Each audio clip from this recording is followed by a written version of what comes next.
Hello friends, welcome to kadai kitchen. இன்றைக்கி நம்ம பார்க்க போகிறது இட்லி உப்புமா. நம்மளுக்கு இப்போ சப்போஸ் நம்ம காலையில் சுட்ட இட்லி மீந்து போய் இருந்துச்சுன்னா, அது ரொம்ப காஞ்சி போயிட்டு அப்படியே சாப்பிட முடியாத நிலைமையில் இருந்துச்சுன்னா, இந்த மாதிரி நம்ம இட்லி உப்புமாவை செஞ்சோன்னா நம்மளோட இட்லியும் வேஸ்ட் ஆகாது, எல்லாருக்கும் ரொம்ப பிடிக்கும். அதுக்கு இப்போ வானலை ஒரு கடாய் எடுத்துக்கோங்க. அதில் கொஞ்சம் எண்ணெய் ஆட் பண்ணிக்கோங்க.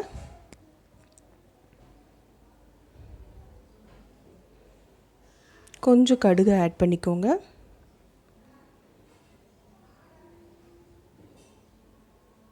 ஒரு ஸ்பூன் உளுத்தம் பருப்பு ஆட் பண்ணிக்கோங்க. இந்த இட்லி உப்புமாவை பொறுத்த வரைக்கும் உளுத்தம் பருப்பையும் கடலை பருப்பையும் நிறைய போட்டிங்கன்னா அது வாயில் கிடைக்கும்போது நல்லா நறுக்கு நறுக்குன்னு சூப்பரான டேஸ்ட்டாக இருக்கும். அதனால் நிறைய கடலை பருப்பு ஆட் பண்ணிக்கோங்க. கொஞ்சம் ஜீரகம் ஆட் பண்ணிக்கோங்க.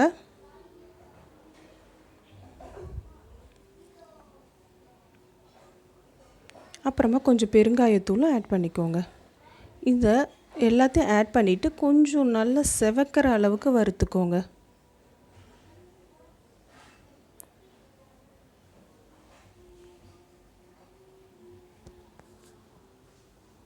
அப்புறமா ஒரு கொத்து கருவேப்பிலை ஆட் பண்ணிக்கோங்க.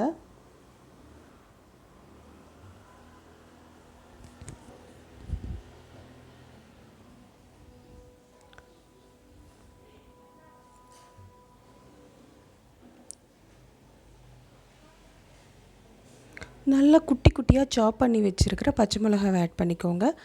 அந்த உப்புமாவோட சேர்த்து சாப்பிடும்போது ரொம்ப டேஸ்டியாக இருக்கும். அதனால் கொஞ்சம் சின்னதாக கட் பண்ணிக்கிட்டிங்கன்னா பச்சை மிளகா ஒதுக்கி வைக்காமல் அப்படியே சாப்பிட்டுடலாம். அப்புறமா நல்லா குட்டி குட்டியாக சாப் பண்ணி வச்சுருக்கிற வெங்காயத்தை ஆட் பண்ணிக்கோங்க. இந்த வெங்காயம் நல்லா வதங்கணும். நல்லா ப்ரௌன் கலரில் வதங்குற வரைக்கும் இதை வதக்க விட்டிங்கன்னா நம்மளுக்கு நல்ல டேஸ்ட் ரொம்ப இன்க்ரீஸ் ஆகும். இந்த வெங்காயம் வதக்கிறதுக்கு கொஞ்சம் உப்பு சேர்த்துக்கோங்க.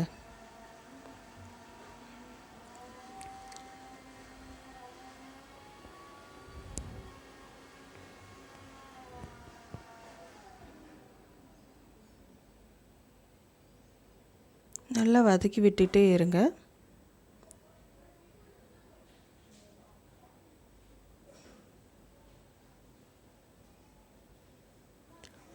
இந்த டைமில் கொஞ்சோண்டு மஞ்சத்தூள் ஆட் பண்ணிக்கோங்க. இந்த மஞ்சத்தூளோட பச்சை வாசனை போகிற அளவுக்கு நல்லா வதக்கி விட்டுக்கோங்க. இந்த டைமில் நம்மளுக்கு மீந்து போய் இருக்குல்ல, அந்த இட்லியை நல்லா கையால் பொடி பொடியாக உதுத்துக்கோங்க. சில பேர் பீசஸாக கட் பண்ணி போடுவாங்க. அந்த அளவு அதில் மசாலாலாம் இறங்காது.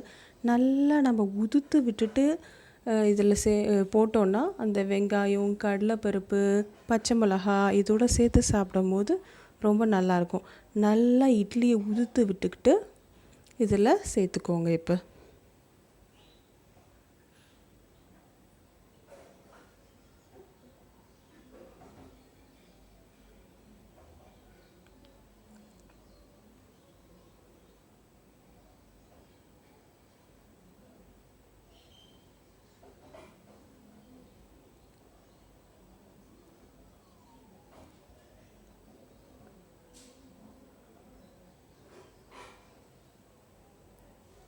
இப்போ இந்த மசாலாவும் இந்த இட்லியும் நல்லா மிக்ஸ் ஆகி அந்த இட்லியில் நல்லா சூடு ஏறுறதுக்காக நம்ம இதை ஒரு தட்டு போட்டு ஒரு 5 to 10 minutes அப்படியே சிம்லேயே வச்சு வேக வச்சோம்னா இட்லியில் நல்லா சூடு ஏறும். 5 minutes கழித்து ஓப்பன் பண்ணி பார்த்திங்கன்னா நல்லா சுட சுட நம்மளுக்கு இட்லி உப்புமா ரெடி. கடாய் கிச்சன் சேனலை சப்ஸ்கிரைப் பண்ணிக்கோங்க. லைக் பண்ணுங்கள், ஷேர் பண்ணுங்கள், கமெண்ட் பண்ணுங்கள். தேங்க்ஸ் ஃபார் வாட்சிங்.